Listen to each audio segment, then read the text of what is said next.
The safe house was burning. Flames licked at the night sky, casting an eerie orange glow on the faces of my team.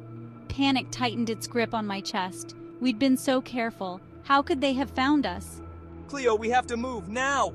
Ben's voice, usually calm and collected, was sharp with urgency. His hand gripped my arm, pulling me towards our escape route, a battered black SUV hidden in the shadows. We piled in, the engine roaring to life. Tires screeched against the pavement as we sped away from the inferno, the acrid smell of smoke stinging my nostrils. My heart pounded against my ribs, a frantic drumbeat against the backdrop of the city's awakening.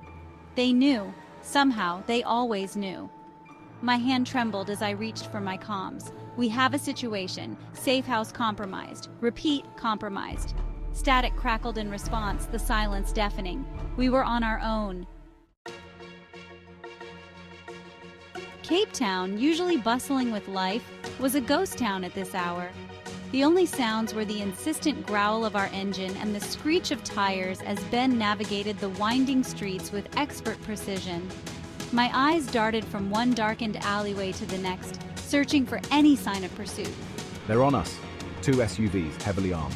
My breath caught in my throat. We were outgunned, outnumbered. Our only advantage was speed and Ben's knowledge of the city's underbelly. Streetlights blurred into streaks of white and orange as we hurtled through the darkness. The rhythmic thump of my pulse echoed the bass line of dread that thrummed through my veins. We were running out of time, running out of road.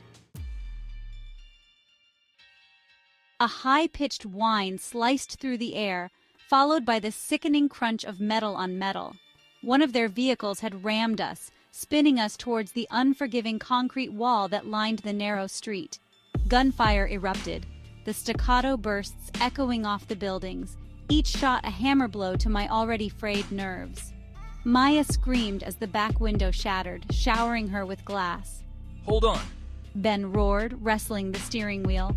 He somehow managed to right the vehicle, sending us careening down a narrow alleyway, barely wider than our SUV. The air inside the vehicle was thick with the stench of cordite and fear. The metallic tang of blood filled my mouth. We were trapped, cornered like rats in a maze designed for our demise. This was it. This was how it ended. The alleyway dead-ended in a small, deserted courtyard.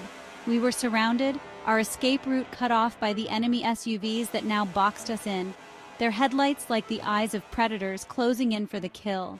Men emerged from the vehicles, their faces obscured by shadows and balaclavas, their weapons trained on our vehicle. Their silence was more terrifying than any war cry. No way out.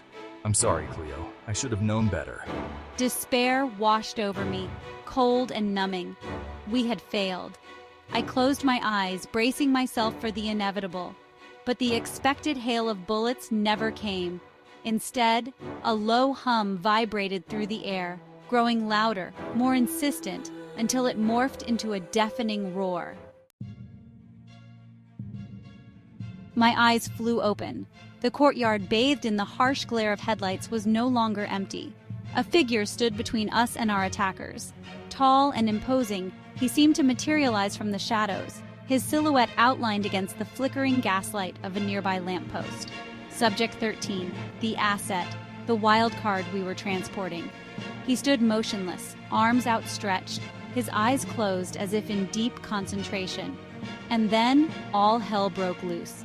The ground shuddered beneath us, the air crackling with an unseen energy. The enemy vehicles, mere tons of metal and glass, were tossed aside like children's toys. One moment they were there, the next they were a mangled heap against the far wall, their occupants thrown clear. My breath hitched in my throat. This was not the power of sin. This was something else entirely, something ancient and terrifying. The courtyard fell silent, the only sound the ragged gasps of our breaths and the metallic groans of the wrecked vehicles. The air crackled with residual energy, the smell of ozone sharp and acrid.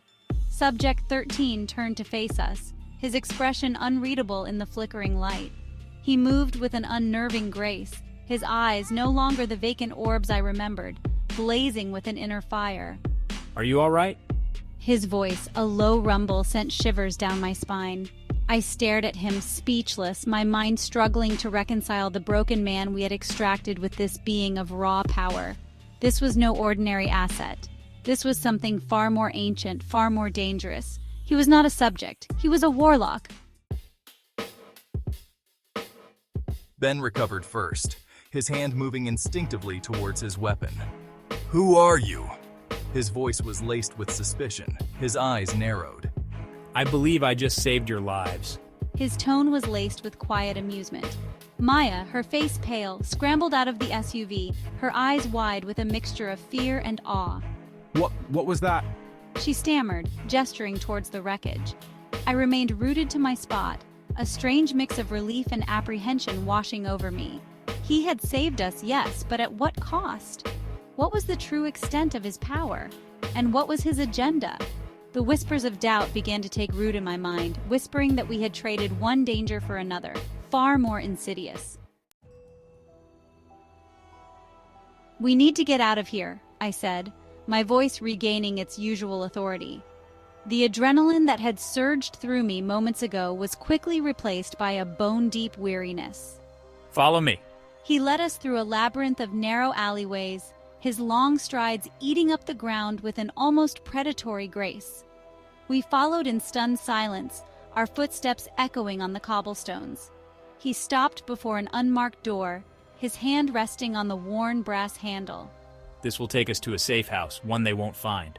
Trusting him was a gamble, but at this point, what other choice did we have? The safe house was a dimly lit apartment above a spice shop, its air thick with the scent of cinnamon and cloves. It was small, cramped, but it felt like a sanctuary after the chaos of the night. We gathered around a rickety table, the flickering gaslight casting long shadows on the walls. Subject 13, his back to us, stared out the window at the cityscape. They've been watching you for weeks. I felt a chill crawl down my spine. Who? He turned, his gaze locking with mine. They call themselves the Covenant, a secret society dedicated to controlling the flow of magic in this world. They fear your work, Cleo. They fear what you might uncover. His words hung in the air, heavy with unspoken truths. The Covenant, a name whispered in hushed tones in the darkest corners of the organization. My work had always been dangerous, but this was a whole new level of threat. "Why are you helping us? Why risk your own neck?" Subject 13 turned his gaze to Ben, his expression unreadable. I have my reasons. Let's just say I owe S.I.N a debt. A debt? You think saving our lives pays off what they did to you? He didn't answer. Instead, he reached into his pocket and tossed a small silver object on the table.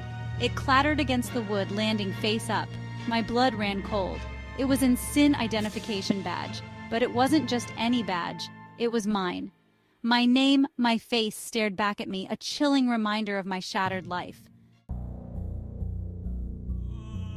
"What is this?" I whispered, my voice barely audible.